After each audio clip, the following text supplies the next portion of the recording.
What the heck is going on, guys? How's everybody today? We are here with 18 amazing tips and tricks for you guys to easily navigate the Summer's War Chronicle. Hopefully you guys are able to learn something. And with that being said, let's get into it. Number 1. So first is going to be Trial of Ascension. We're going to be showing this special room here. So it comes up about every 6 stages. So you want to make sure every 5 to 6 stages you're checking for this special room.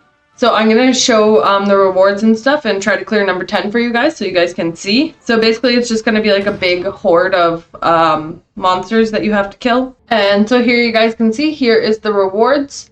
And from what I can see, this is repeatable. So you can keep filling up the bar. And yeah, there's a legendary scroll. So super awesome. And this was the side room I was talking about here. So this is where you can get some extra rewards as well. These don't get capped like the legendary scroll ones do, so you can just go back and do them all later. So let's get into the next tip. Tip number 2 is going to be back into the battlefield. So we actually did just release a video on this yesterday, so this is also kind of an update as well. So you want to make sure you're turning in your refined stones when you're farming. So preferably you have control of center, your whole team's farming together, you guys get to 2,000 or 3,000, maybe even 4,000 depending on what's going on your mini map with the other team. Then you guys want to safely leave together and go and turn in your stones. When you turn in your stones, it's going to give you a boost in order to win the game because your points are going to double essentially. So if you, as you mine the 2,000 points, you're going to get your 2,000 points. And then when you turn it in, you get a boost of 2,000 points to your total score as well. So that's very important to do. And with that being said, let's get into the next tip. All right, tip number 3 is going to be in the challenge arena. So actually last update, they updated this. So I'm going to start it and show you guys what they updated. So you can now move around very similar to Brawl Arena. You're going to be able to choose who you want to target. You can also switch your monsters and stuff as well. So I'm just going to show you guys super quick. So I can move around. I can target the person. I can target their main person. I can switch my champions, switch my weapons. So that's awesome. They boosted that mode. So pretty cool. It plays very similar to Brawl Arena now, just Brawl Arena has the pick and ban. With that being said, let's get into the next tip. So tip number 4 is going to be in the daily challenges. So of course you want to try to make sure you're doing all of these every day, but it's super important that no matter what, you complete your 3 repeat quests a day because that's going to give you 300 crystals. So this one's super important to make sure you're clearing every single day. Number 5, and probably the most obvious on our list, but probably the best one on our list, is they're giving us Raven for free, so be sure to complete this and get him. I know I'm going to be doing that right after this video. Tip number 6/fun fact, they now have released transmogs. So the first type of transmog they have is going to be the pay-to-win transmog, so you can purchase these from the shop. But they also have super cute transmogs that they only want crystals for. So yeah, yep. Tip 7 is going to be a quick way to check your monster material that you have to level up your monsters. So if you click this rainbow mon looking thing here, it's going to show you all the devil mons, rainbow mons, and level up mons that you have for your monsters. So this is a good way to see where your resources are and what you can level up. Tip number 8 is if you see here with my Konomiya, it says field and squad. So this shows where your monster is currently being used. So this is very beneficial just to know if they're out on a dispatch mission for a guild mission or if they're doing an exploration or something like that. So another useful tip.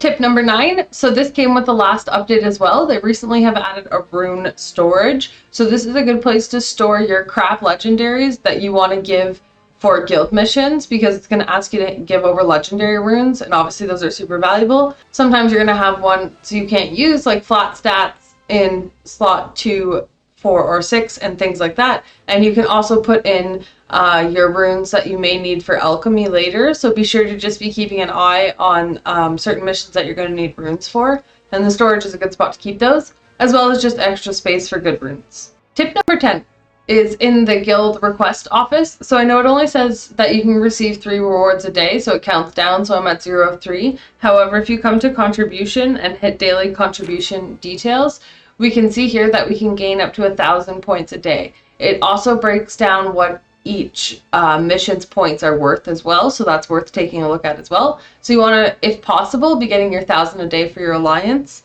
Tip 11 is going to take place in processing. This is also kind of an update tip to our gold video. If you missed that, be sure to check that one out as well. It has a lot of great info. But this is another really good place to get gold. So you're able to craft these luxurious items once a week. And you can sell them in the general merchant for lots of gold. So I'm assuming the teddy bear is going to sell for the most, but you have to have master to unlock that. So we're going to do this one, and then we're going to go sell it. So as you guys can see here, it's going to sell for 300,000. Now this cost me on the high end 120,000 to make. So this is a very good profit and is worth your while since it's only one time a week. So I definitely recommend doing that. So I'm going to sell this for my 300, and now I'm 300k richer.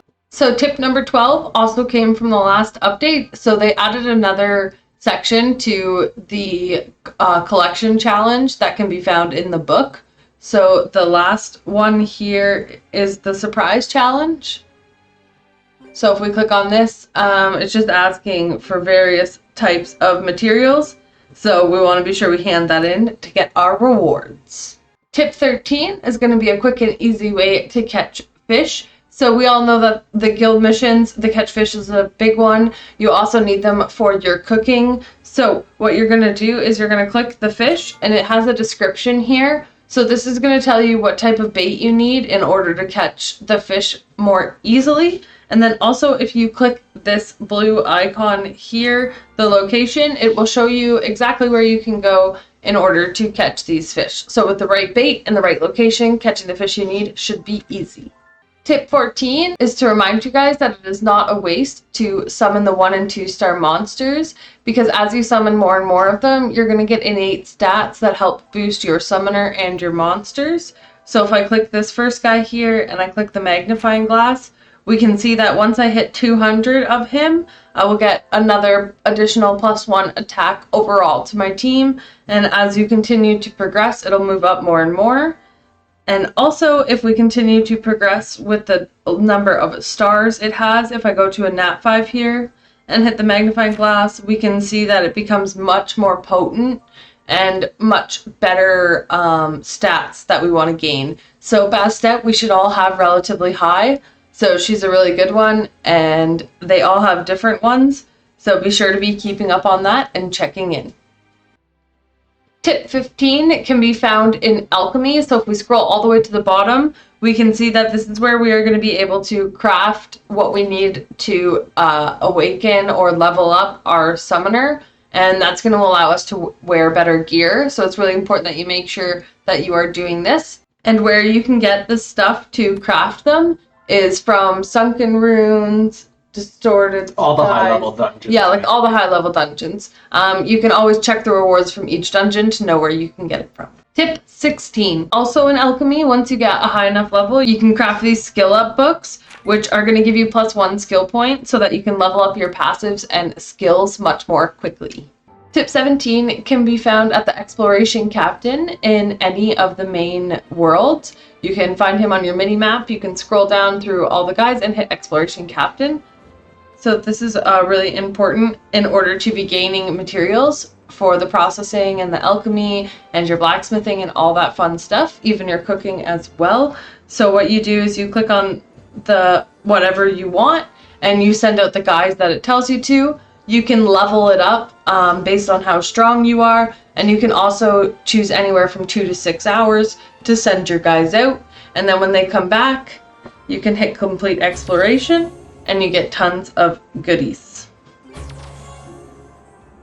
Tip 18 can be found in the growth and evolution. So in here, you're going to be able to purchase 12 Karios tickets and 12 Path of Growth tickets, as well as it gives you 5,000 gold. And this can be purchased with 500 crystals each. So it comes to 1,000 crystals a week. And I highly recommend buying at minimum the Path of Growth one, but the Karios dungeon one is good as well.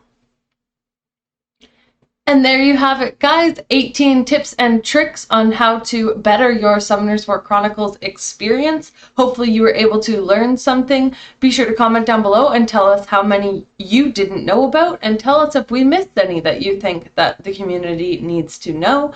And be sure to hit that red subscribe button, like this video, and we will catch you guys in the next one.